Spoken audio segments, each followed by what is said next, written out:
we're going to go over the different parts of a trach tube, and we're also going to go over how to change the inner cannula as well as the whole trach itself.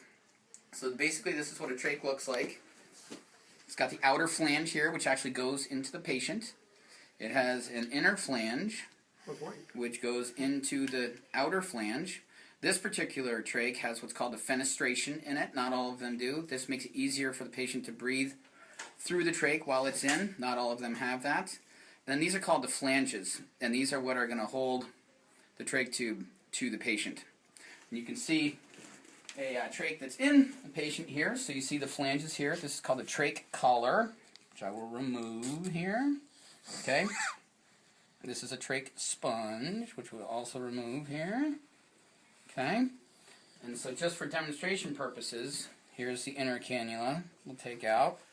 You can see this one has a fenestration. So what we're going to do now is we're going to take the whole trach out here.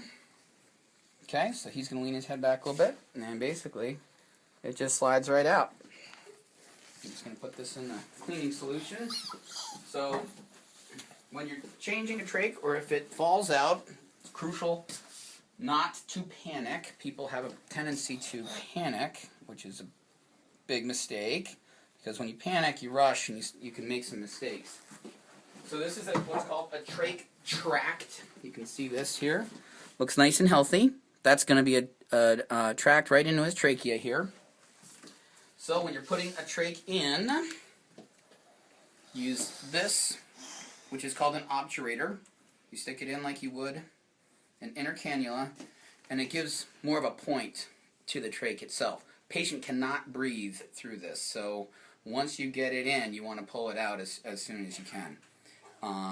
And so put a little bit of lube, just a little bit, doesn't need a lot, on the tube itself. Make it slide in a little bit easier with less resistance. And I hold it like this, okay?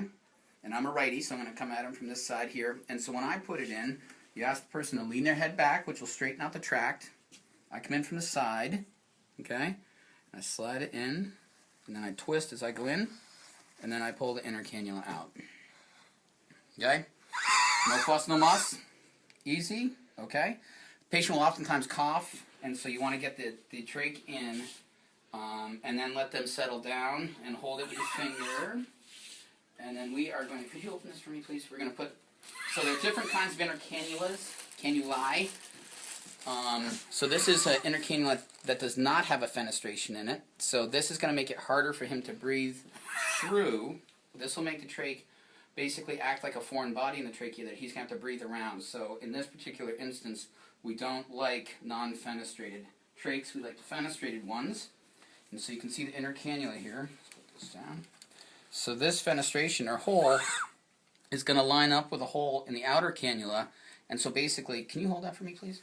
So when this is in, so basically air is going to come in through here and then through the hole and go up and down, making it easier for him to breathe through it, whereas this one does not have the hole, and so any air that goes through here is going to go through the trach, not through his nose and his mouth. And if you plug this, then the trach acts like a foreign body in the trachea, because any air going through here is going to stop up here and it can't get through.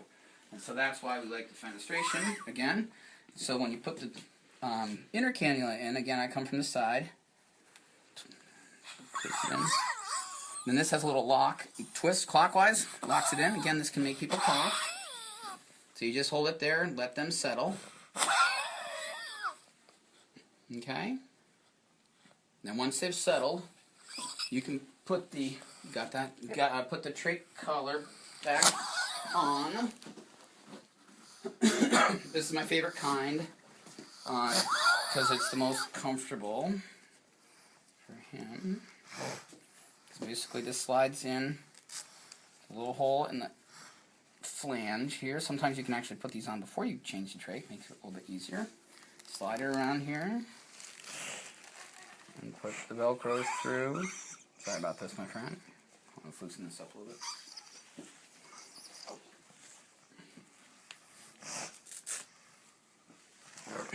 You okay? Yep. Okay. Good.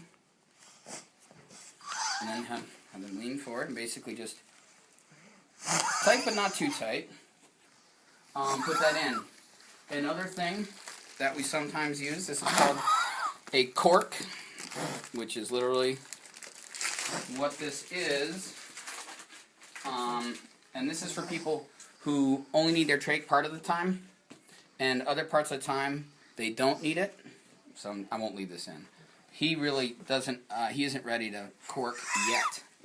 But if you're going to cork somebody, you basically put this red thing in, like a cannula. Now he is not breathing at all through his trach. Okay, it's red, so it's obvious to everybody that the trach is corked and he is not able to breathe through his trach. But we're not going to do that now. Do you have the speaking valve here?